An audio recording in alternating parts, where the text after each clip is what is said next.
ತಾಲೂಕು ಅಧ್ಯಕ್ಷರು ಬಿ ಸೀತಾರಾಮ್ ರೆಡ್ಡಿರವರು ಸಂಬಂಧಪಟ್ಟ ಅಧಿಕಾರಿಗಳಿಗೆ ರೈತರ ಪರ ಅಭಿವೃದ್ಧಿಗೆ ಖಡಕ್ ಎಚ್ಚರಿಕೆ.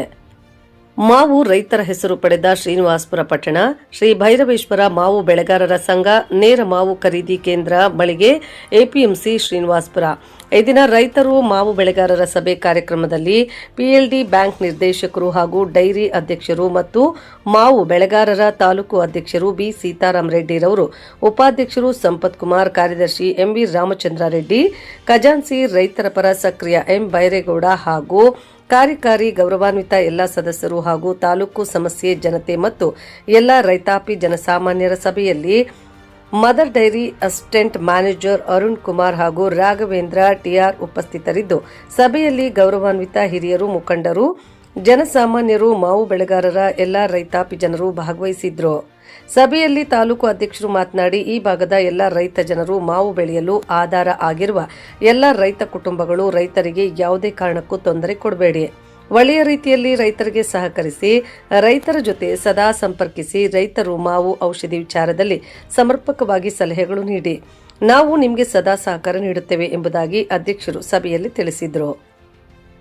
ಈ ಸಮಯದಲ್ಲಿ ಮದರ್ ಡೈರಿ ಅಸಿಸ್ಟೆಂಟ್ ಮ್ಯಾನೇಜರ್ ರೈತರಿಗೆ ಸಲಹೆಗಳನ್ನು, ಸೂಚನೆಗಳನ್ನು ತಿಳಿಸಿದ್ರು. ಇದೇ ಸಮಯದಲ್ಲಿ ಸಂಘದ ಸಕ್ರಿಯ ಖಜಾನ್ಸಿ ಎಂ ಬೈರೇಗೌಡರವರು ಮಾತನಾಡಿ, ಮೊದಲಿಗೆ ಸಭೆಯಲ್ಲಿ ಅಧ್ಯಕ್ಷರು ಮತ್ತು ಪದಾಧಿಕಾರಿಗಳು, ಎಲ್ಲ ರೈತಾಪಿ ಜನರು, ಸಂಬಂಧಪಟ್ಟ ಅಧಿಕಾರಿಗಳು ಎಲ್ಲರಿಗೂ ಕೃತಜ್ಞತೆಗಳನ್ನು ತಿಳಿಸುತ್ತಾ, ಈ ಭಾಗದ ಎಲ್ಲ ರೈತಾಪಿ ಜನರ ಮಾವಿಗೆ ಸೀಮಿತರಾಗಿರುವ ರೈತರು ಅವರಿಗೆ ಸಕಾಲಕ್ಕೆ ಔಷಧಿ ವಿಚಾರ ಆಗಲಿ ಯಾವುದೇ ರೀತಿ ಸಲಕರಣೆಗಳು ಸಮರ್ಪಕವಾಗಿ ಒದಗಿಸಬೇಕು. ರೈತರ ಪರ ಅಭಿವೃದ್ಧಿಗೆ ಈ ಶ್ರೀನಿವಾಸಪುರ ಪಟ್ಟಣದ ಮಾವು ಬೆಳೆಯುವ ರೈತರಿಗೆ ಹೆಚ್ಚಿನ ರೀತಿ ಸಹಕಾರ ನೀಡಬೇಕು. ಹೀಗೆ ಹಲವಾರು ವಿಚಾರಗಳನ್ನು ತಿಳಿಸಿದರು. ಜಯರಾಮ್ ಅವರಿಗೆ, ನಮ್ಮ ಸಹಪಾಠಿಗಳಿಗೆ ಎಲ್ಲರಿಗೂ ಈ ಕಾರ್ಯಕ್ರಮಕ್ಕೆ ಮತ್ತೊಮ್ಮೆ ಸ್ವಾಗತ ಕೋರ್ತಾ ಇದ್ದೀನಿ. ಇವತ್ತು ಇಲ್ಲಿ ಎಲ್ಲ ರೈತರಿಗೆ ಮಾವು ಬೆಳೆಯ ಬಗ್ಗೆ, ಮಾವು ಬೆಳೆಯಲ್ಲಿ ಬರುವಂತ ರೋಗ ಕೀಟಗಳ ಬಗ್ಗೆ, ಮತ್ತೆ ಉತ್ತಮ ಕೃಷಿ ಬೇಸಾಯ ಪದ್ಧತಿಯ ಬಗ್ಗೆ ಹಾಗೂ ಕೊಯ್ಲೋತ್ತರ ಕಾರ್ಯಕ್ರಮದ ಬಗ್ಗೆ, ಅದ್ರ ಬಗ್ಗೆ ತರಬೇತಿ ಕಾರ್ಯಕ್ರಮ ಸ್ವಲ್ಪ ಮಾಹಿತಿ ಕೊಡಬೇಕಾಗಿ ಎಲ್ಲರೂ ನಾವು ಹೇಳಿ ಈ ಕಾರ್ಯಕ್ರಮಕ್ಕೆ ಕರೆದಿದ್ದೀವಿ. ಅದರ ಮದರ್ ಡೈರಿ ಹಣ್ಣು ಮತ್ತು ತರಕಾರಿ ಸಂಸ್ಕರಣಾ ಘಟಕ ಹೊಸಕೋಟೆಯಲ್ಲಿ ನಮ್ಮ ಕಂಪ್ನಿ ಸ್ಥಾಪನೆ ಆಗಿದೆ. ಅಲ್ಲಿ ಪ್ರತಿ ವರ್ಷವೂ ನಾವು ಬಾದಾಮಿ ಮತ್ತೆ ತೋತಾಪುರಿ ಮಾವು ಖರೀದಿ ಮಾಡ್ತೀವಿ. ಅದನ್ನ ಸಂಸ್ಕರಣೆ ಮಾಡಿ ಹೊರದೇಶಕ್ಕೆ ನಾವು ಕಳಿಸ್ತೀವಿ. ಅದನ್ನ ಪ್ರತಿ ವರ್ಷ ಒಂದು 40,000 ಟನ್ ತೋತಾಪುರಿ, ಒಂದು 10,000 ರಿಂದ 12,000 ಟನ್ ಬಾದಾಮಿ, ಇವೆರಡನ್ನು ನಾವು ಖರೀದಿ ಮಾಡ್ತೀವಿ. ಅದನ್ನ ಸಂಸ್ಕರಣೆ ಮಾಡಿ ಒಂದು 30 ರಿಂದ 35 ಕಂಪ್ನಿಗಳಿಗೆ ಹೊರದೇಶಗಳಿಗೆ ನಾವು ರಫ್ತು ಮಾಡ್ತೀವಿ. ಅದನ್ನ ಬಟ್ ರಫ್ತು ಮಾಡಬೇಕಾದ್ರೆ ಆ ಒಂದು ಪಲ್ಪಿನಲ್ಲಿ ರೈತರು ಏನು ಔಷಧಿ ಸಿಂಪರಣೆ ಮಾಡ್ತಾರೆ, ಆ ಸಿಂಪರಣೆ ಮಾಡಿದ ನಂತರ ಆ ಔಷಧಿಗಳ ಒಂದು ಅಂಶ ಅದರಲ್ಲಿ ಬರೋದ್ರಿಂದ ಪಲ್ಪ್ ಸ್ವಲ್ಪ ರಿಜೆಕ್ಟ್ ಆದ್ರೆ ಮತ್ತೆ ನೆಕ್ಸ್ಟ್ ಪಲ್ಪ್ ನಮ್ಮ ಹತ್ರ ಖರೀದಿ ಮಾಡಕ್ ಬರ್ತಾ ಇಲ್ಲ ಅವರು. ಆಮೇಲೆ ಆ ರಫ್ತು ಮಾಡಿದಂಥ ಪಲ್ಪನ್ನ ನಾವು ಅಲ್ಲಿ ನಿಷ್ಕ್ರಿಯ ಮಾಡ್ಬೇಕು, ಅದಕ್ಕೂ ನಾವು ಚಾರ್ಜಸ್ ಕೊಡ್ಬೇಕಾಗತ್ತೆ, ಮತ್ತೆ ನಮ್ಮ ಕಂಪ್ನಿಗೂ ಒಂದು ಕೆಟ್ಟ ಹೆಸರು ಬರ್ತದೆ. ಆದ್ರಿಂದ ರೈತರುಗಳು ಮಾವಿನ ಬೆಳೆಯಲ್ಲಿ ಯಾವ ಸಮಯದಲ್ಲಿ ಯಾವ ಔಷಧಿ ಮಾಡಿದ್ರೆ ಆ ಒಂದು ಪಲ್ಪ್ ಅಲ್ಲಿ ರೆಸಿಡ್ಯೂಲ್ ಅಂದ್ರೆ ಅದ್ರ ಔಷಧಿಯ ಒಂದು ಅಂಶ ಬರಲ್ಲ ಅನ್ನೋದು ಈ ತರಬೇತಿ ಮುಖ್ಯವಾಗಿ ನಿಮ್ಗೆ ತರಬೇತಿ ಕೊಡ್ತಾರೆ. ಅದ್ರ ಬಗ್ಗೆ ಸ್ವಲ್ಪ ಗಮನ ಹರಿಸಿ ಅದ್ರ ಪ್ರಕಾರ ನಿಮ್ಮ ಮಾವಿನ ಬೆಳೆಯಲ್ಲಿ ಅದೇ ತರ ನೀವು ಔಷಧಿಗಳ ಸಿಂಪರಣೆ ಮಾಡ್ಬೇಕಂತ ಕೇಳ್ತೀನಿ ನಾನು. ಆಮೇಲೆ ನಮ್ಮ ಕಂಪ್ನಿಗೆ ನೀವು ಮಾವಿನ ಸರಬರಾಜು ಮಾಡಿದ್ರೆ ನಿಮ್ಗೆ ಯಾವುದೇ ತರದ ಕಮಿಷನ್ನು ಚೂಟು ಯಾವುದಿರಲ್ಲ, ನೇರವಾಗಿ ನಿಮ್ಮ ಖಾತೆಗೆ ದುಡ್ಡು ಬರುತ್ತೆ. ನಮ್ಮ ಕಂಪ್ನಿಗೆ ಉತ್ತಮವಾಗಿ ಬೆಳೆದಂತ ಉತ್ತಮ ಗುಣಮಟ್ಟ ಇರುವಂತ ಮಾವಿನಕಾಯಿಯನ್ನು ನೀವು ಸಪ್ಲೈ ಮಾಡೋದು. ಒಳ್ಳೇದ್ ಮಾಡಿ ಅದೇನಾದ್ರು ನಮ್ಮ ಸೊಸೈಟಿ ಪರ್ಮಿಷನ್ ಸಿಕ್ತು ಅಂದ್ರೆ ನಮ್ಮ ಸೊಸೈಟಿಗೆ ಒಳ್ಳೆ ಲಾಭನೂ ಬರ್ತದೆ. ಲಾಸ್ಟ್ ಟೈಮ್ ಔಷಧಿ ಇಷ್ಟೇ ಕೊಟ್ಟಿಲ್ಲ, ಆತರ ಮುಂದುವರ್ಸ್ಕೊಂಡು ಹೋಗೋದು. ಅದಕ್ಕೆ ನಾವು ಇವಾಗೆಲ್ಲ ಬುನಾದಿ ಆಗ್ತಾ ಇದೀವಿ. ಅದಕ್ಕೋಸ್ಕರ ಇವ್ರು ನಮ್ಮ ಜೊತೆ ಕೆಲಸ ಮಾಡ್ತಾರೆ. ಮಾವಿನಕಾಯಿ ಒಂದೇ ಅಲ್ಲ, ಎಲ್ಲಾ ಬೆಳೆಗೂ ಆಗತ್ತೆ. ಅವ್ರಿಗೆ ಏನು ಔಷಧಿ ಬೇಕು, ಯಾವ ತರ ಬೆಳೆಗೆ ಯಾವ ತರ ಔಷಧಿ ಬೇಕು, ಮತ್ತೆ ಭೂಮಿ ಇದು ಚೆಕ್ ಮಾಡೋದಾಗ್ಲಿ, ಸಾಯಿಲ್ ಟೆಸ್ಟಿಂಗ್ ಆಗಲಿ, ಪ್ರತಿಯೊಂದು pH ಇದು ವಾಟರ್ ಟೆಸ್ಟ್ ಮಾಡೋದು ಎಲ್ಲ ಅವ್ರಿಗೆ ಸಹಕಾರ ಕೊಡ್ತಾರೆ. ನೀವು ಅವ್ರಿಗೆ ಸ್ಪಂದಿಸ್ಬೇಕಷ್ಟೇ. ನಿಮ್ಮದು ಏನೇ ಕುಂದುಕೊತೆ ಅವ್ರು ಮಾಡ್ತಾರೆ. ನಾನು ಜೊತೆ ನೋಡಿ ಮಾತಾಡ್ಕೊಂಡು ಇದು ಮಾಡ್ಕೊಳ್ಳಿ, ಯಾಕಂದ್ರೆ ಅವ್ರು ನಮ್ಮ ಜೊತೆ ಇರ್ತಾರೆ ಹಿನ್ನೆಲೆ. ಯಾರ್ದು ಇನ್ನೊಂದು ಆಕರ್ಷ ಅಂತ ಹೇಳಿ ಹೇಳ್ತೀನಿ, ಅವ್ರದ್ದು ಇಲ್ಲಿ ಲೋಕಲ್ ಅಲ್ಲಿ ಇರ್ತಾರೆ ಅವ್ರು, ಕೋಲಾರದಲ್ಲಿ. 8861 2259 91 ಯಾವ್ದು ಈ ರೈತರ ಸಂಪರ್ಕ ಅಂದ್ರೆ ಇಲ್ಲಿಗೆ ಲೋಕಲ್ ಹೌದು ಬಂದು 9686 ಜೈರಾಮ್ ಅಂತೇಳಿ ಭೈರವೇಶ್ವರ ಮಾವು ಬೆಳೆದ ಸಹಕಾರ ಸಂಘ ನಾವು ಜೊತೆಗೆ ಕೆಲಸ ಮಾಡ್ತೀವಿ ಮದರ್ ಡೈರಿ ಮತ್ತೆ ಸಜೆಷನ್ಸ್ ಅವ್ರು ಕೊಡ್ತಾರೆ. ಹೌದು 9686 575860 9686 575860 ಜೈರಾಮ್ ಅಂತೇಳಿ ನಾನು ಬೆಂಗಳೂರಲ್ಲಿ ಇರ್ತೀನಿ. ಇಲ್ಲೂ ಕೂಡ ನಮ್ಮ ರೆಪ್ರೆಸೆಂಟೇಷನ್ ಇರ್ತಾರೆ ಒಬ್ರು ಆಕರ್ಷ್ ಅಂತೇಳಿ, ಅವ್ರ ನಂಬರ್ ಬೇಕಾದ್ರೆ ನಾನು ಕೊಡ್ತೀನಿ ಆಕರ್ಷ್. ಯಾವ್ದು ಮಾವು ಒಂದ್ ಬೆಳೆ ಆದ್ರೂ ಕೂಡ ನಿಮ್ಗೆ ಏನ್ ಬೆಳೆ ಅಂತ ಅವ್ರು ಕೊಡ್ತಾರೆ. ಅವರು ನಮ್ ಜೊತೆ ಕೆಲಸ ಮಾಡಕ್ಕೆ ಈ ವರ್ಷದಿಂದ ಹೌದು. ಇನ್ನೊಬ್ರು ಇಲ್ಲಿ ಹೇಮಂತ್ ಅಂತ ಇದಾರೆ, ಹೇಮಂತ್ ಅಂತ ಇಲ್ಲೇ ನಮ್ಮ ಹುಡುಗ ಇಲ್ಲಿ ಕೆಲಸ ಮಾಡ್ತಕ್ಕಂಥದ್ದು. ಸರ್ ಎಲ್ಲ ಕಡೆ ಸಿಗತ್ತೆ, ಎಲ್ಲ ಡೀಲರ್ ಅಂಗಡಿಗಳಲ್ಲಿ ಸಿಗತ್ತೆ. ಈಗ ನಾವು ಅವ್ರ ಜೊತೆ ಮಾತಾಡ್ತಾ ಇದ್ವಿ, ನಮ್ಮ ಸೊಸೈಟಿಗೆ ಒಂದು ಕಡಿಮೆ ರೇಟ್ ಅಲ್ಲಿ ಮಾವಂತೆ ಡೈರೆಕ್ಟ್ ಆಗಿ ಹೌದು ಆತರ ಮಾತಾಡ್ತಾ ಇದೀವಿ. ನಿಮ್ಗೆ ಏನು ಅವಶ್ಯಕತೆ ಬೇಕಂತ ಅವರು ಮದರ್ ಡೈರಿ ಅವರು ಮತ್ತೆ ಇವರು ಎಲ್ಲ ಸೇರಿ ಮಾತಾಡ್ತಾ ಇದ್ವಿ. ಪೇಟೆಡು ನೆಕ್ಸ್ಟ್ ಲಾಸ್ಟ್ ಟೈಮ್ ಇತ್ತಲ್ವಾ ಹುಬ್ಳಿದು, ಅದು ಮದರ್ ಡೈರಿ ಅವರು ಇವಾಗ ಈ ವರ್ಷದಿಂದ ಸ್ಟಾರ್ಟ್ ಮಾಡಕ್ಕೆ ರೆಡಿ ಮಾಡ್ತಿದ್ರೆ, ಅದಕ್ಕೋಸ್ಕರನೇ ಔಷಧಿ ಪ್ಯಾನಲ್ ಹೊಡಿಕೊಡು ಅಂತ ಇವತ್ತಿನ ನಾವು ಟೈ ಅಪ್ ಆಗಿ ಪೇಟೆ ಸೊಸೈಟಿ ನಡೆಸೋದಕ್ಕೆ ರೂಲ್ಸ್ ಇದೆ ವ್ಯವಸಾಯದಲ್ಲಿ. ಮಾವಿನ ಬೆಳೆನೇ ಅಂತಲ್ಲ, ಅದ್ರಲ್ಲೂ ನಿಗೂಡಿಸ್ಕೋಬೇಕು ನೀವು. ಅದನ್ನ ಗುಡ್ ಅಗ್ರಿಕಲ್ಚರ್ ಪ್ರಾಕ್ಟೀಸ್ ಅಂತ ಹೇಳ್ತೀವಿ.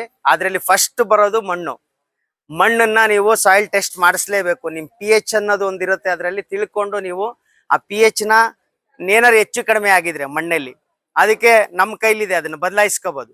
ಈಗ ಅಸಿಡಿಕ್ ಇದೆಯಾ ನಿಮ್ ಮಣ್ಣು, ಇಲ್ಲ ಅದಕ್ಕೆ ಜಾಸ್ತಿ ಸಾಲ್ಟ್ ಕಂಟೆಂಟ್ ಇದ್ರೆ ಅದನ್ನ ಜಾಸ್ತಿ ತೋರಿಸುತ್ತೆ. 7ರಿಂದ 6ರಿಂದ 7 ಇರ್ಬೇಕು ನಾರ್ಮಲ್ pH. ಈಗ ನಮ್ ಶುಗರ್ ಕಂಟೆಂಟ್ ಈಗ ಹೆಂಗ್ ಚೆಕ್ ಮಾಡ್ಕೊಂಡ್ರೆ ನಾರ್ಮಲ್ ಅಂತ ಹೇಳ್ತಾರೋ, ನಿಮ್ ಮಣ್ಣು ಕೂಡ ನಾರ್ಮಲ್ ಇರ್ಬೇಕು. ಹಂಗಿದ್ರೆ ಮಾತ್ರ ನೀವು ಕೊಡೋ ಗೊಬ್ಬರ, ಈಗ ಹೆಂಗೆ ಅಕ್ಕಿನ ಅನ್ನ ಮಾಡ್ಕೊಂಡು ತಿಂತೀವಲ್ವಾ, ಹೌದಾ, ಅಕ್ಕಿ ತಿನ್ನಕ್ಕಾಗತ್ತಾ?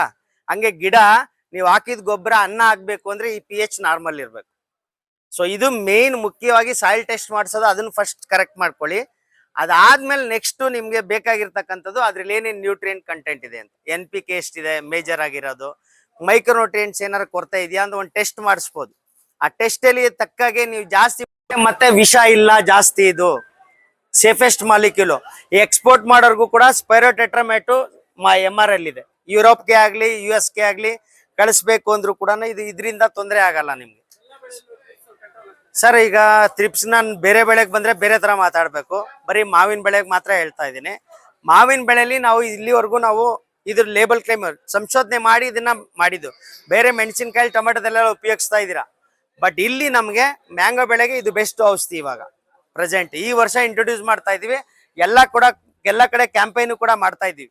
ಈ ಪ್ರಾಡಕ್ಟ್ ಉಪಯೋಗಿಸಿ ಅಂತ ಹೇಳಿ ಮೂವಂಟೆ ಎನರ್ಜಿನ ಇದನ್ನ ಸ್ಪ್ರೇ ಮಾಡಿದ್ರೆ ನಾನು ಅವಾಗ ಈ ವರ್ಷದಿಂದ ನೀವು ಪೇಟೆಡ್ ಅನ್ನ ಲೈಸೆನ್ಸ್ ತಗೊಳ್ಳಿ. ನಾವು ಕೂಡ ಔಷಧಿಗಳು, ನಾವು ಸಜೆಷನ್ ಮಾಡೋ ಔಷಧಿಗಳು ಹೊಡೀರಿ, ಅದ್ರಲ್ಲಿ ಕೆಮಿಕಲ್ ಬರಲ್ಲ. ನಾವು ಮತ್ತೆ ರಫ್ತು ಮಾಡೋಣ, ರಫ್ತು ಮಾಡಿ ನಿಮ್ಗೆ ಲಾಭಾಂಶ ಕೆಜಿಗೆ ಏನು 2 ರೂಪಾಯಿ 3 ರೂಪಾಯಿ ಪ್ರೀಮಿಯಂ ಕೊಡ್ತಾರೆ, ಅದೇ ತರ ನಿಮ್ಗೆ ಜಾಸ್ತಿ ಕೊಡ್ತೀವಿ ಅಂತ ಒಂದು ಮಾಹಿತಿ ನಮ್ಗೆ ಕೊಟ್ಟಿದ್ದಾರೆ ಅವರು. ಅದರಿಂದ ಈ ಸಭೆಯನ್ನು ಉದ್ದೇಶ ಮಾಡ್ಬೇಕಾಯ್ತು. ಅದಕ್ಕೋಸ್ಕರ ನೀವು ದಯವಿಟ್ಟು ಅವರು ನಮ್ಮ ಜೊತೆ ಇನ್ಮೇಲೆ ಭೈರವೇಶ್ವರ ಮಾವು ಬೆಳೆಗಾರ ಸಂಘಕ್ಕೇನೆ ಅವ್ರು ಇರ್ತಾರೆ. ಅದನ್ನ ನಾವು ಅವ್ರಿಗೇನೋ ಇದು ಮಾಡ್ಬೇಕು ಮಾಡಿದ್ದೀವಿ. ನಿಮ್ಮದು ಏನೇ ಕುಂದುಕೊರತೆಗಳಿರಿ ಬೆಳೆಯ ಬಗ್ಗೆ ಅವ್ರು ಯಾವಾಗ ಬೇಕಾದ್ರೂ ಫೋನ್ ಮಾಡಿ ಅದಕ್ಕೆ ಏನು ಔಷಧಿ ಹೊಡಿಬೇಕು ಅಂತ ತಿಳ್ಕೊಳ್ಳಿ. ಆಮೇಲೆ ಈ ಸೊಸೈಟಿನ ಇವತ್ತು ನಾವು ರಿಜಿಸ್ಟ್ರೇಷನ್ ಮಾಡಕ್ಕೆ ಯುರೋಪಲ್ಲಿ ನೋಡ್ತಾ ಇದ್ವಿ. ನೋಡ್ಬಿಟ್ಟು ಈ ಸೊಸೈಟಿನಲ್ಲಿ ನೋಂದಣಿ ಮಾಡಿ ಫೇರ್ ಟ್ರೇಡ್ ಅನ್ನ ಮುಂದುವರ್ಸಕ್ಕೆ ಪ್ಲಾನ್ ಮಾಡ್ತಾ ಇದ್ವಿ. ಅದಕ್ಕೂ ನಿಮ್ ಸಹಕಾರ ಬೇಕು. ನಿಮ್ ಸಹಕಾರ ಬೇಕಂದ್ರೆ ಅವರು ಆಡಿಟಿಂಗ್ ಬಂದಾಗ ನೀವು ಸಹಕರಿಸಬೇಕು. ಔಷಧಿ ಬಾಟ್ಲುಗಳನ್ನ ಎಲ್ಲಿ ತೋಟದಲ್ಲಿ ಇರಬಾರ್ದು, ಆಮೇಲೆ ಏನು ತಾರತಮ್ಯ ಇರಬಾರ್ದು, ಹೆಂಗಸು ಗಂಡಸನ ತಾರತಮ್ಯ ಇರೋದು, ಮತ್ತೆ ಅವ್ರಿಗೆ ಲೇಬರ್ಗೆ PP ಕಿಟ್ ಕೊಡೋದು, ಅದೆಲ್ಲ ನೀವು ತೋರಿಸ್ಬೇಕು. ಎಲ್ಲ ಏನು ಸಂಸ್ಥೆ ನಿಯಮ ಮಾಡಕ್ ಬರ್ತೀರಾ ಇದಕ್ಕೆ. ಸೊ ದಯವಿಟ್ಟು ಗಮನ ಇಟ್ಕೊಳ್ಳಿ. ಬರೀ 1 ರೌಂಡ್ 2 ರೌಂಡ್ ಹೊಡಿಬೋದು ಅಷ್ಟೇ ಮ್ಯಾಕ್ಸಿಮಮ್. ಮುಂಜಾಗ್ರತೆಗೆ ಥಿಂಕ್ ಮಾಡಿದ್ರೆ ಆ ಔಷಧಿನೂ ಕೂಡ ಕಡಿಮೆ ಮಾಡ್ಬೋದು. 1 ರೌಂಡಲ್ಲೇ ಕಾಪಾಡ್ಕೋಬಹುದು ನಿಮ್ ಬೆಳೆನ. ಸೊ ನಮ್ಗೆ ಏನಾಗುತ್ತೆ, ಎಲ್ಲ ಪ್ರಾಬ್ಲಮ್ ಬರೋವರೆಗೂ ಕಾಯ್ತಾ ಇರ್ತೀವಿ, ಅದಾದ್ಮೇಲೆ ಸ್ಟಾರ್ಟ್ ಮಾಡ್ತೀವಿ. ಮತ್ತೆ ಇನ್ನೊಂದೇನು, ಮೈಂಡ್ ಅಲ್ಲಿ ತಿಳ್ಕೊಳ್ಳಿ, ಒಂದೇ ಕೆಮಿಕಲ್ ಒಂದ್ರಿಂದಾನೇ ಕಂಟ್ರೋಲ್ ಅನ್ಕೊಳ್ಳೋದು ತಪ್ಪು. ಏನು ಹೊಡಿದಿರಾನು ಬೆಳೆ ಒಂದೊಂದ್ಸಲ ತೆಗಿಬಹುದು. ಅದಕ್ಕೇನು ಕರೆಕ್ಟಾಗಿ ಜ್ಞಾನ ಇರ್ಬೇಕಷ್ಟೇ. ನೀವು ಮೊದ್ಲೇನು ಅಂತಂದ್ರೆ ಅಟ್ಲೀಸ್ಟ್ ನೀವು ಬೆಳೆ ಇವಾಗ ಹೂವು ಬಿಡೋ ಟೈಮ್ಗೆ ನಾವು ಹೊಲದ ಹತ್ರ ಸ್ಟಾರ್ಟ್ ಮಾಡ್ತೀವಿ ಹೋಗೋದಕ್ಕೆ. ಸೊ ಅದಕ್ಕೆ ಮೊದ್ಲು ಏನ್ ಬೇಕು, ಅದು ಎಲೆ ಚೆನ್ನಾಗಿ ಅದ್ರ ಎಲೆ ಮೇಲೆ ಚುಕ್ಕೆ ಇದೆಯಾ ಹೂವು ಬಿಡೋದ್ಕಿಂತ ಮೊದ್ಲು, ಮತ್ತೆ ಎಲ್ಲಾನು ಸ್ವಲ್ಪ ಅಬ್ಸರ್ವ್ ಮಾಡ್ಕೊಂಡು ಮೊದ್ಲೇ ಸ್ಟಾರ್ಟ್ ಮಾಡ್ಕೊಂಡ್ರೆ ನ್ಯೂಟ್ರಿಯೆಂಟ್ ಕೊರತೆ ಇದೆಯಾ. ಸಭೆಯನ್ನು ಆಯೋಜಿಸಲಾಗಿರುತ್ತೆ. ಈ ಸಭೆಯ ಅಧ್ಯಕ್ಷತೆಯನ್ನ ನಮ್ಮ ಭೈರವೇಶ್ವರ ಮಾವು ಬೆಳೆಗಾರ ಸಂಘದ ಅಧ್ಯಕ್ಷರು ಸೀತಾರಾಮ್ ರೆಡ್ಡಿ ವಹಿಸಿರ್ತಾರೆ. ಅವರಿಗೆ ನನ್ನ ಧನ್ಯವಾದಗಳು. ಹಾಗೂ ಇಲ್ಲಿ ಈ ಸೊಸೈಟಿ, ಈ ಸಂಸ್ಥೆಯ ಬೆನ್ನೆಲುಬಾಗಿರತಕ್ಕಂತ ರೈತ ಬಾಂಧವರಿಗೆಲ್ಲ ನನ್ನ ನಮಸ್ಕಾರಗಳು. ಈ ಸಭೆಯ ಉದ್ದೇಶ ಏನಂದ್ರೆ, ಹೋದ ವರ್ಷ 2.5 ರೂಪಾಯಿ ಇತ್ತು ಮಾವಿನಕಾಯಿ ರೇಟು. ಕಾರಣ ಎಲ್ಲಾ ನಾನು ಎಕ್ಸ್ಪೋರ್ಟ್ ಮಾಡ್ತೀನಿ ಪಪ್ಪಾಯ ಎಲ್ಲಾನು. ಕಾರಣ ಏನಂದ್ರೆ ಇಲ್ಲಿನ ಕೆಮಿಕಲ್ ತುಂಬಾ ಕೆಟ್ಟದಾಗಿದೆ. ಎಲ್ಲಾ ಕಡೆ ಟೆಸ್ಟ್ ಮಾಡಿದ್ರೆ ಕೆಮಿಕಲ್ ಬರ್ತಾ ಇದೆ ಅನ್ನೋ ಒಂದು ಉದ್ದೇಶದಿಂದ ಯಾರು ಇಲ್ಲಿಂದ ಪಲ್ಪ್ ಅನ್ನು ತಗೊಂತಾ ಇಲ್ಲ. ಅದಕ್ಕೆ ನಾವು 2016-17 ನಾವು ನಾವೇ ಔಷಧಿ ಕೊಡ್ತಾ ಇದೀವಿ ನಿಮ್ಗೆ. ಅವಾಗ ನಮ್ಮ ಹತ್ರ ದುಡ್ಡಿತ್ತು. ಪೇಟೆಡ್ ಅಂತ ಒಂದು ಸಂಸ್ಥೆ ನಾವು ಹುಟ್ಟಾಕಿ ನಾವು ಯುರೋಪ್ ಅಲ್ಲಿ ನಾವೇ ಡೈರೆಕ್ಟ್ ಆಗಿ ಪಲ್ಪ್ ಅನ್ನ ರಫ್ತು ಮಾಡಿ ಅಲ್ಲಿಂದ ಬರೋ ಪ್ರೀಮಿಯಂ ನಮ್ಮ ಹತ್ರ ದುಡ್ಡಿತ್ತು. ಆ ದುಡ್ಡಿಂದ ನಾವೇ ಔಷಧಿ ಕೊಡ್ತಾ ಇದ್ವಿ. ಅವಾಗ ಸ್ವಲ್ಪ ಎಕ್ಸ್ಪೋರ್ಟ್ ಹೋಗ್ತಾ ಇತ್ತು. ಕೊರೋನಾ ಬಂದಾದ್ಮೇಲೆ ಆ ಒಂದು ಯುರೋಪ್ ವಹಿವಾಟ ನಿಂತಿತ್ತು. ಹುಬ್ಳಿಯಲ್ಲಿ ಫ್ಯಾಕ್ಟರಿ ಹೊರದು ವಹಿವಾಟ ನಿಂತಿತ್ತು. ಅದಕ್ಕಾಗಿ ಇವಾಗ ಮತ್ತೆ ಅದನ್ನ ಸ್ಟಾರ್ಟ್ ಮಾಡಿ ಮಾವು ಬೆಳೆಗಾರರ ಸಹಕಾರ ಸಂಘದ ಅಧ್ಯಕ್ಷರಾದಂತಹ ಸೀತಾರಾಮ್ ರೆಡ್ಡಿ ಅವರು ವಹಿಸಿ ವೇದಿಕೆ ಮೇಲೆ ಕುರಿತು ಇದನ್ನ ಯಶಸ್ವಿಗೊಳಿಸಬೇಕಾಗಿ ಅವರಲ್ಲಿ ಮನವಿ ಮಾಡ್ತಾ ಇದ್ವಿ. ಕಾರ್ಯದರ್ಶಿಗಳಾದ ರಾಮಚಂದ್ರ ಅವರು ವೇದಿಕೆಗೆ ಬರಬೇಕು. ಖಜಾಂಚಿಗಳಾದ ಬೈರೇಗೌಡರು ಪೂಜೆ ಮಾಡ್ತಾ ಇದ್ದಾರೆ. ಅವ್ರು ಬಂದು ಇಲ್ಲಿ ಸೇರ್ಕೊಳ್ತಾ ಇದ್ದಾರೆ. ನಮ್ಮ ಮದರ್ ಡೈರಿ ಮಾವು ಬೆಳೆಗಾರರಿಗೆ ಮುಖ್ಯವಾಗಿರುವಂತಹ ಒಂದು ಆಧಾರ ಸಂಸ್ಥೆ ಅಂತಂದ್ರೆ ಮದರ್ ಡೈರಿ. ನಮ್ಮ ಎಲ್ಲ ಏನು ಬೆಂಗಳೂರು ತೋತಾಪುರಿ ಮಾವಿನ ಹಣ್ಣು ಇದೆ ಅದನ್ನು ತೆಗೆದು ಪಲ್ಪ್ ಮಾಡಿ ಎಕ್ಸ್ಪೋರ್ಟ್ ಮಾಡುವಂತಹ ಅತ್ಯುನ್ನತ ಒಂದು ಕಂಪನಿ ಮದರ್ ಡೈರಿ. ಅವರು ನಮ್ಮ ಕುಪ್ಪಂ ಹತ್ರ ಹೊಸ ಒಂದು ಪ್ಲಾಂಟ್ ಈಗ ಮಾಡ್ತಾ ಇದ್ದಾರೆ. ನಮ್ಮ ದುರಾದೃಷ್ಟವಶಾತ್ ತಮ್ಮ ಗಮನಕ್ಕೆ ತರೋದು ಏನಂತಂದ್ರೆ, ಕೋಲಾರ ಜಿಲ್ಲೆಯಲ್ಲಿ ಅವರು 40 ಎಕರೆ ಒಂದು ಜಮೀನನ್ನು ಕೊಡಿ ಮದರ್ ಡೈರಿ ದೊಡ್ಡ ಒಂದು ಪ್ಲಾಂಟ್ ಇಲ್ಲಿ ಹಾಕ್ತೀವಿ ಅಂತ ಮದರ್ ಡೈರಿ ವತಿಯಿಂದ ಅವರು ಕೋರಿಕೆ ಕೊಟ್ಟಿದ್ರು. ಜೋಡಿ ವಂಶದ್ರ ಹತ್ರ ಸರ್ವೆ ಕೂಡ ಆಗಿತ್ತು. ಅದು ಕಾರಣಾಂತರಗಳಿಂದ ನಮ್ಮ ಸರ್ಕಾರ ಅವ್ರಿಗೆ ಸ್ಪಂದಿಸಲಿಲ್ಲ. ಈಗ ಬೇಯರ್ ಕ್ರಾಪ್ ವತಿಯಿಂದ ನಮಸ್ಕಾರಗಳು. ಓಕೆ, ಸ್ವಲ್ಪ ಗಂಟ್ಲು ಸ್ವಲ್ಪ ಹುಷಾರಿಲ್ಲ. ಸೊ ಈಗ ಮಾವು ಅಂತಂದ್ರೆ ಮೇಯ್ನು ಬೆಳೆ ಹೆಸರು ಬರೋದೇ ಶ್ರೀನಿವಾಸಪುರ ಈ ಪ್ರಪಂಚದಲ್ಲೇ ಪ್ರಸಿದ್ಧವಾಗಿಂತ ಇದು ಮಾವು ಬೆಳೆಗೆ. ಬಟ್ ಪ್ರಾಬ್ಲಮ್ ಏನು ಬರ್ತಾ ಇದೆ ಮಾವು ಇದರಲ್ಲಿ, ಈ ಇಂಡಿಯಾದಲ್ಲಿ ಕನ್ಸಂಪ್ಷನ್ಗೆ ಏನು ಪ್ರಾಬ್ಲಮ್ ಆಗಲ್ಲ. ಅದೇ ನಾವು ಹೊರದೇಶಕ್ಕೆ ಕಳಿಸ್ಬೇಕಂದ್ರೆ ಪ್ರತಿಯೊಂದನ್ನು ಅವರು ಟೆಸ್ಟ್ ಮಾಡ್ತಾರೆ. ಈ ಒಂದು ಕಂಟೈನರ್ ಅಥವಾ ಮ್ಯಾಂಗೋ ಕಳಿಸ್ಬೇಕಂದ್ರೆ ಅವರು ಒಂದೊಂದು ಸ್ಯಾಂಪಲ್ ಟೆಸ್ಟ್ ಮಾಡ್ತಾರೆ. ಆ ಟೆಸ್ಟ್ ಮಾಡೋಕ್ಕೆ 26,000 ರೂಪಾಯಿ ಖರ್ಚಾಗುತ್ತೆ. ಸೊ ನಾವೇನಾದರೂ ಹೊರದೇಶಕ್ಕೆ ಪಲ್ಪ್ ರಫ್ತು ಮಾಡಿದ ಮೇಲೆ ಅಲ್ಲೇನಾದರೂ ಆ ಅಂಶ ಕಂಡು ಬಂದರೆ ಅಲ್ಲೇ ರಿಜೆಕ್ಟ್ ಮಾಡಿ ಅದನ್ನು ನಾವು 5 ಲಕ್ಷ ಮೆಟೀರಿಯಲ್ನ ಡಿಸ್ಪೋಸ್ ಮಾಡೋಕ್ಕೆ 20 ಲಕ್ಷ ಖರ್ಚು ಮಾಡಬೇಕಾಗತ್ತೆ. ನಾವು ಮೇಯ್ನ್ ಪ್ರಾಬ್ಲಮ್ ಬರ್ತಿರೋದೇ ನಾವು ಯೂಸ್ ಮಾಡ್ತಂಥ ಕೆಮಿಕಲ್ಲು ಏನು ಯೂಸ್ ಮಾಡ್ತಿದ್ದೀವಿ ಅನ್ನೋದು ಸೇಫ್ ಆಗಿರ್ತಕ್ಕಂಥ ಕೆಮಿಕಲ್ನ ಯೂಸ್ ಮಾಡಬೇಕು. ಸೊ ಅದೇ ನಿಮ್ಮ ಇಲ್ಲಿ ಹಾಕಿರ್ತಕ್ಕಂಥ ಇದು ನೋಡಿ, ಬೇರೆ ಬೇರೆ ಕಲರ್ ಇದಿದೆ. ಇವೆರಡು ಇದು ಡೇಂಜರ್ ಇದೆ, ರೆಡ್ ಕಲರು. ಇನ್ನು 3 ಕಲರ್ನ ನೀವು ಸೇಫ್ ಆಗಿ ಯೂಸ್ ಮಾಡ್ಬೋದು. ಮೇಯ್ನ್ ಬ್ಯಾನ್ ಆಗಿರ್ತಕ್ಕಂಥ ಯಾಕಂತಂದ್ರೆ ಅವ್ರು ಅದ್ರ ಮೇಲೆ ಪ್ರೊಸೆಸಿಂಗ್ ಚಾರ್ಜ್ ಹಾಕೊಂಡು ಲಾಭಕ್ಕೆ ಅವ್ರು ಮಾಡ್ಕೊಳ್ತಾರೆ. ಕಂಪನಿಗಳವರಿಗೆ ಯಾವತ್ತೂ ನಷ್ಟ ಆಗೋದೇ ಇಲ್ಲ. ಬೆಲೆಯನ್ನು ನಿಗದಿ ಮಾಡೋ ಒಂದು ತಾಕತ್ತನ್ನ ನಮ್ಮ ರಾಜ್ಯ ಸರ್ಕಾರ ತೋರಿಸ್ಬೇಕು.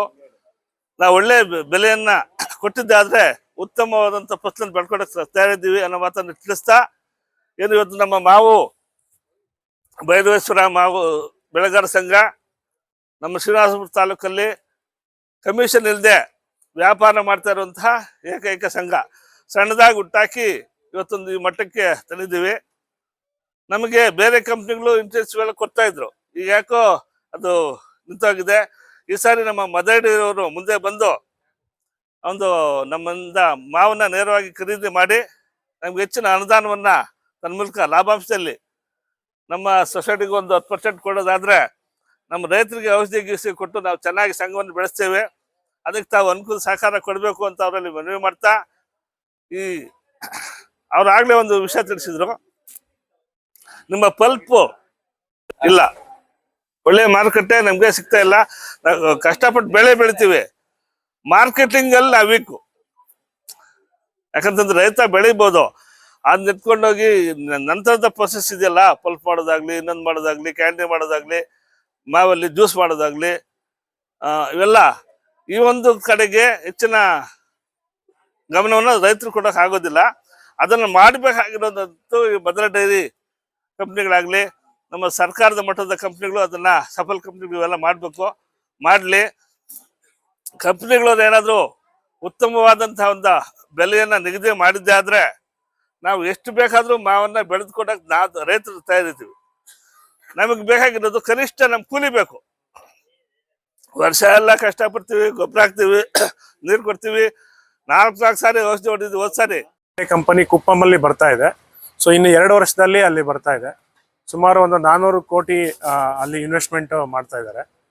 ಸೊ ಅಲ್ಲಿ ಮಾಡಿದ್ರೆ ನಿಮಗೆ ಮಾವು ಅದೊಂದೇ ಅಲ್ಲ, ಬೇರೆ ಬೇರೆ ತರಕಾರಿನ ನಾವು IQF ಅಂತ ಮಾಡ್ತೀವಿ, ಪ್ರೊಸೆಸಿಂಗ್ ಮಾಡ್ತೀವಿ, ಅಲ್ಲೇ ಪ್ಯಾಕ್ ಹೌಸ್, ಕೋಲ್ಡ್ ಸ್ಟೋರೇಜು ಬರುವಂತ ಎಲ್ಲ ಸಾಧ್ಯತೆ ಇದೆ.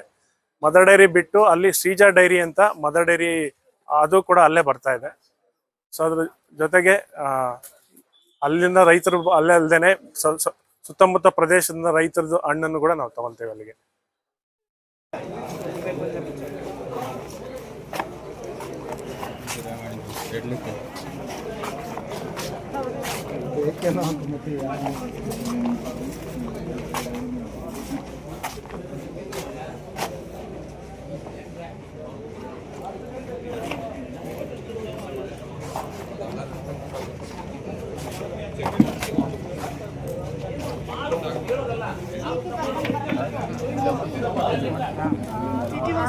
ಬುದ್ಧಿಮಂತರಿದ್ದಾರೆ. ಈಗ ಎಲ್ಲರೂ ಸಕಾಲಕ್ಕೆ ಸರಿಯಾಗಿ ಔಷಧಿ ಬೆಳೀತಾ ಇದ್ದಾರೆ, ಗೊಬ್ಬರ ಕೊಡ್ತಾ ಇದ್ದಾರೆ. ಸಕಾಲಕ್ಕೆ ಮಳೆ ಬಂದ್ರೆ ಅದೆಲ್ಲ ಅಡ್ಜಸ್ಟ್ ಮಾಡಿ ನಿಮ್ಗೆ ಬೆಳೆ ಕೊಡ್ತಾ ಇದ್ದಾರೆ. ಆದ್ರೆ ತಾವು ಸರಿಯಾಗಿ ಪಲ್ಪು ಕ್ವಾಲಿಟಿ ಇಲ್ಲ ಅಂತ ರಿಜೆಕ್ಟ್ ಮಾಡೋದು ಇದೆಲ್ಲ ರೈತರಿಗೆ ಹೊರ ಆಗ್ತಾ ಇದೆ. ದಯವಿಟ್ಟು ನಿಮ್ಗೆ ಹೇಳ್ತಾ ಇದ್ವಿ, ದಯವಿಟ್ಟು ಸಹಕರಿಸಿ. ನೀವು ರೈತರನ್ನ ಜೊತೆ ಕರ್ಕೊಂಡು ಹೋಗಿ. ಲಾಸ್ಟ್ಗಿಂತ ಆಗಂಗೆ ಆಗ್ಬಿಟ್ಟು ರೈತರಿಗೆ ಏನಿದೆ ಹೇಳಿ, ಹಂಗಾಗ್ಬಿಡ್ತದೆ. ಸ್ವಲ್ಪ ನೀವು ಅಡ್ಜಸ್ಟ್ ಮಾಡ್ಕೊಂಡಾದ್ರೆ ನಾವೆಲ್ಲರೂ ಸಮ್ಮುಖ ನೋಡ್ಕೊಂಡು ಹೋಗೋಣ ಅಂತ ಈ ಸಭೆ ಮಾಡ್ತೀನಿ ಸರ್. ನಾಳೆ ಅವರ ಒಂದು ಸಹಯೋಗದಲ್ಲಿ ಅವ್ರು ಕುಪ್ಪಮತ್ರ ಜಾಗ ಕೊಟ್ಟಿದ್ರೆ ಮರ ಹಿಡಿದ್ರೆ ಅಲ್ಲಿಗೋಗಿದೆ. ಅಲ್ಲಿಗೋದ್ರು ಕೂಡ ನಮ್ಗೆ ಹತ್ರ ಇರ್ತದೆ. ಇಲ್ಲಿಂದ ಮಾವು ಅವರು ಕೊಂಡ್ಕೊಂಡು ಪಲ್ಪ್ ಮಾಡಿ ಮಾಡ್ತಾರೆ. ಅವರೊಂದು ಮುಖ್ಯ ಉದ್ದೇಶ ಏನು ಅನ್ನೋದನ್ನ ಇವತ್ತು ನಮ್ಮ ತರಬೇತಿ ಕಾರ್ಯಕ್ರಮದಲ್ಲಿ ತಿಳಿಸ್ತಾ ಇದ್ದಾರೆ. ಈ ಮದರ್ ಡೈರಿಯ assistant manager Arun Kumar sir ವೇದಿಕೆಗೆ ಬರ್ಬೇಕು ಅಂತ ಕೊಡ್ತಾ ಇದ್ವಿ. ಹಾಗೆ ಸರ್ ರಾಘವೇಂದ್ರ ಸರ್ ಅವ್ರು ಕೂಡ ವೇದಿಕೆಗೆ ಬರ್ಬೇಕು. ಹುಷಾರ್ ಸರ್. ಜೊತೆಗೆ ಸಂಬಂಧ ಅಂತ ಅಂದ್ರೆ ಆಲ್ಮೋಸ್ಟ್ ಅವ್ರ ಜೊತೆ ರಿಲೇಶನ್ಶಿಪ್ ಇಟ್ಕೊಂಡು ಅವ್ರ ರೈತರುಗಳಿಗೆಲ್ಲ ಟ್ರೈನ್ ಅಪ್ ಮಾಡಿ ಅವ್ರಿಗೆ ಏನ್ ಬೇಕು ಅನ್ನೋದನ್ನ ನಾವು ಕೊಡ್ಸ್ಕೊಂಡು ಹೋಗ್ತೀವಿ. ಯಾವ ತರದವ್ರು ಅಂತಂದ್ರೆ ನಮ್ಮ ಪಾರ್ಟ್ನರ್ಸ್ ಎಕ್ಸ್ಪೋರ್ಟ್ ಮಾಡೋರು, ಮತ್ತೆ ಆರ್ಗನೈಸ್ ರಿಟೇಲರ್ಸ್, ಈಗ ರಿಲಯನ್ಸ್, ಬಿಗ್ ಬಾಸ್ಕೆಟ್ ಎಲ್ಲ ಇದೆಯಲ್ಲ, ಡೊಮೆಸ್ಟಿಕ್ ಪರ್ಪಸ್ಗೂ ಮಾಡ್ತಾರೆ ಈಗೆಲ್ಲ, ಅವ್ರಿಗೂ ಪಾರ್ಟ್ನರ್ಶಿಪ್ ಆಗ್ತೀವಿ. ಮತ್ತೆ ಇನ್ನೊಂದು ಈ ತರ ಪಲ್ಪಿಂಗ್ ಮಾಡೋವಂಥದ್ದು, ಮದರ್ ಡೈರಿ ಪಲ್ಪ್ ಮಾಡ್ತಾರೆ, ಪ್ರೊಸೆಸಿಂಗ್ ಇಂಡಸ್ಟ್ರಿ ಅಂತ ಹೇಳ್ತೀವಿ. ಈ ತರ ಸುಮಾರು 30 ಕಂಪನಿಗಳಿದೆ. ನೀವು ಗರ್ಕಿನ್ ಹೆಸರು ಕೇಳಿರ್ಬೋದು ಎಕ್ಸ್ಪೋರ್ಟ್ ಮಾಡೋದಕ್ಕೆ. ಅದಕ್ಕೆ ಯುರೋಪ್ಗೆ ಮತ್ತೆ US-ಗೆ ಕಳಿಸ್ತಾರೆ. ಅವ್ರಿಗೆ ನಾವು ರೈತರು ಉಪಯೋಗಿಸೋಂಥ ಔಷಧಿ ಉಪಯೋಗಿಸಿದ್ರೆ ಅಲ್ಲಿ ಇಮಿಡಿಯೇಟ್ ಆಗಿ ರಿಜೆಕ್ಟ್ ಮಾಡ್ತಾರೆ. ನೀವು ಗೊತ್ತಿರ್ಬೋದು, ಮಹಾರಾಷ್ಟ್ರದವರು ಗ್ರೇಪ್ಸ್ ಅಲ್ಲಿ ಒಂದು ಸಲಿಗೆ ಏನೋ ಹೆಚ್ಚು ಕಡಿಮೆ ಆಗಿರೋದಕ್ಕೆ, ತುಂಬಾ ಸ್ಮಾರ್ಟ್ ರೈತರಲ್ಲಿ ಸ್ವಲ್ಪ ಹೆಚ್ಚು ಕಡಿಮೆ ಆಗಿರೋದಕ್ಕೆ ಸುಮಾರು ಎಣ್ಣೆಲಿ ಅಂದ್ರೆ ಯಾಕೆ ಕೊಡ್ತೀರಾ, ಮತ್ತೆ ಕಾಸ್ಟ್ಲಿ ಈಗೆಲ್ಲ. ಸೊ ಹಂಗಾಗಿ ಅದನ್ನ ತಿಳ್ಕೊಂಡ್ ಮಾಡಿ. ಮಣ್ಣು ಫಸ್ಟ್. ಎರಡನೇದು ನೀರು ಕೂಡ ನೀವು ಈಗ ಈ ಟೈಪ್ ಅಲ್ಲಿ ಡ್ರಿಪ್ ಇರಿಗೇಷನ್ ಎಲ್ಲ ಮೋಸ್ಟ್ ಎಲ್ಲ ಕಡೆ ಅಳವಡಿಸ್ಕೊಂಡಿದ್ದೀರಾ. ಈ ಕಡೆ ನಮ್ ನೀರ್ ಕಡಿಮೆ, ಅದು ಒಳ್ಳೇದೆ. ಬೇರೆ ಕಡೆ ಎಲ್ಲ ಸ್ವಲ್ಪ ಇನ್ನೂ ಅದು ನೀರು ಓಡಿಸೋದು ಅದೆಲ್ಲ ಮಾಡ್ತೀವಿ, ಅದೆಲ್ಲ ನೋಡ್ಕೊಳ್ಳಿ. ನೀವು ಆದಷ್ಟು ಡ್ರಿಪ್ ಇರಿಗೇಷನ್ ಮಾಡ್ಕೊಂಡ್ರೆ ಮತ್ತೆ ನೀವು ಕೊಡೋ ಅಂತ ನೀರು ಕೂಡ ತುಂಬಾ ಕಲುಷಿತವಾಗಿದೆ. ಜಸ್ಟ್ ಒಂದು ಉದಾಹರಣೆಗೆ ಒಂದೇ ಒಂದು ಉದಾಹರಣೆ ಹೇಳ್ತೀನಿ. ಇಂಡಸ್ಟ್ರಿಯಲ್ಲಿ ಯಾವುದೋ ಒಂದ್ರಲ್ಲಿ ವಾಶ್ ಮಾಡೋ ನೀರಲ್ಲಿ ವಾಶ್ ಮಾಡ್ಬೇಕಾದ್ರೆ ಅವ್ರದೆಲ್ಲ ಚೆನ್ನಾಗಿ ಬೆಳೆದಿರ್ತಾರೆ. ವಾಶ್ ಮಾಡಿ ಪ್ಯಾಕ್ ಮಾಡ್ಬೇಕಾದ್ರೆ ಅಲ್ಲಿ ಕಂಟಾಮಿನೇಷನ್ ಆಗಿರೋದ್ರಿಂದ ಅದು ಕಂಪ್ಲೀಟ್ ನಿಮ್ಗೆ ರಿಜೆಕ್ಟ್ ಆಯ್ತು, ಒಂದು ಯಾವ್ದೋ ಒಂದು ಪ್ರಾಡ್ಯೂಸ್. ಆ ರೀತಿ ಸಂಕ್ಷಿಪ್ತವಾಗಿ ಬೇರ್ ಕ್ರಾಪ್ ಸೈನ್ಸ್ ಅವರು ನಿಮ್ಗೆ ತಿಳಿಸ್ಕೊಡ್ತಾರೆ. ಸೊ ಇಷ್ಟು ಹೇಳಿ ನಾನು ಬೇರೆ ಏನಾದ್ರು ಕ್ವಶನ್ಸ್ ಇದೆ ನೀವು ಕೇಳ್ಬೋದು. ಹೌದೌದು, ಔಷಧಿ ಇದ್ರ ಮೇಲೆ ಡಬ್ಬಲ್ ಬಾಟ್ಲ್ ಮೇಲೆ ಬಾಕ್ಸ್ ಮೇಲೆ ಎಲ್ಲ ಇರುತ್ತೆ. ನಿಮಗೆ ಅವರು ನಮ್ದು ಲೈಸೆನ್ಸ್ ಸಿಗುತ್ತೆ. ಅದು ಮೋಸ್ಟ್ಲಿ ನೆಕ್ಸ್ಟ್ ಮಂತ್ ಇಂದ ಸ್ಟಾರ್ಟ್ ಆಗುತ್ತೆ ಆಡಿಟ್. ಅದಕ್ಕೆ ನಿಮ್ ಸಹಕಾರ ಬೇಕು. ಹಾಗೆ ಇಲ್ಲಿ ಬಂದು ನೀವೆಲ್ಲ ಇಷ್ಟು ಸಾವಧಾನವಾಗಿ ಇಷ್ಟೊಂದು ನಮ್ಮ ಸಭೆಯನ್ನ ನೀಟಾಗಿ ಅವ್ರು ಹೇಳಿದ್ದೆಲ್ಲ ಕೇಳ್ಕೊಂಡಿದ್ದಕ್ಕೆ ನನ್ನ ಧನ್ಯವಾದಗಳು. ಈಗ ಉಪ